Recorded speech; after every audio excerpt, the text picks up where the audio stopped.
Kolkata night রাইডার্সের squad থেকে মোস্তাফিজুর রহমানকে বাদ দিতে নির্দেশনা দিয়েছে বিসিসিআই। তার বদলে পছন্দমতো ক্রিকেটার নিতে দেয়া হয়েছে অনুমতি।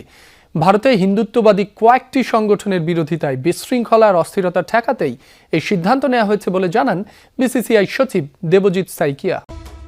আশঙ্কাই হলো সত্যি, রাজনৈতিক উত্তেজনার বড় আঘাত লাগলো বাংলাদেশ ভারত ক্রিকেটীয় সম্পর্কে।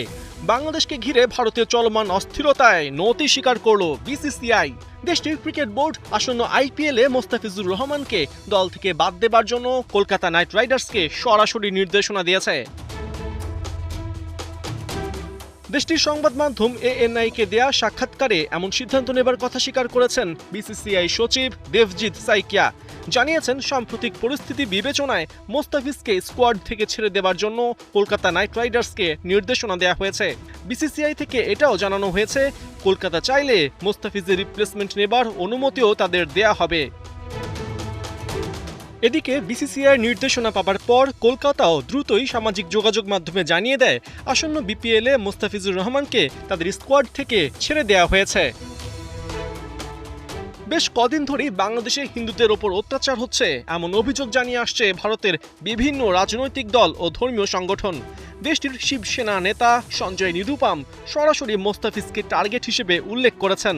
গণমাধ্যমকে জানিয়েছেন, গোটা দেশ যখন বাংলাদেশের ওপর রাগে ফুঁসছে, তখন ভারতের মাটিতে বাংলাদেশের সাথে ন্যূনতম সংশ্লিষ্ট যে কেউই ক্ষোভের লক্ষ্যবস্তু হতে পারে। তাই শাহরুখ খানের দলে বাংলাদেশের কেউ থাকলে সঞ্জয় নিরুপম তাকে দল থেকে বের করে দেবার পরামর্শ দেন।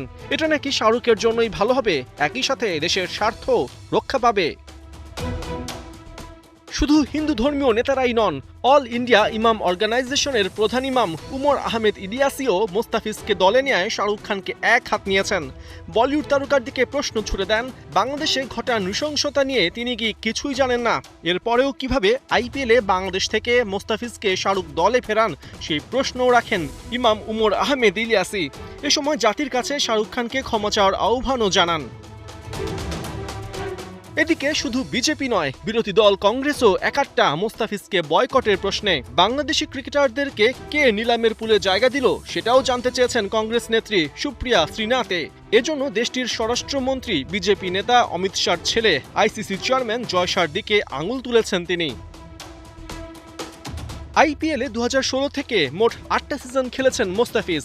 এই সময়ে 5টা ফ্র্যাঞ্চাইজির হয়ে 60 ম্যাচে নিয়েছেন 65 উইকেট। তাই মোস্তাফিজের মতো এত বড় নামের আইপিএল থেকে বাদ পড়ার মধ্য দিয়ে আগস্টে সাদা বলের সিরিজ খেলতে ভারতের ঢাকা সফরও নিশ্চিতভাবেই শঙ্কায় পড়ল।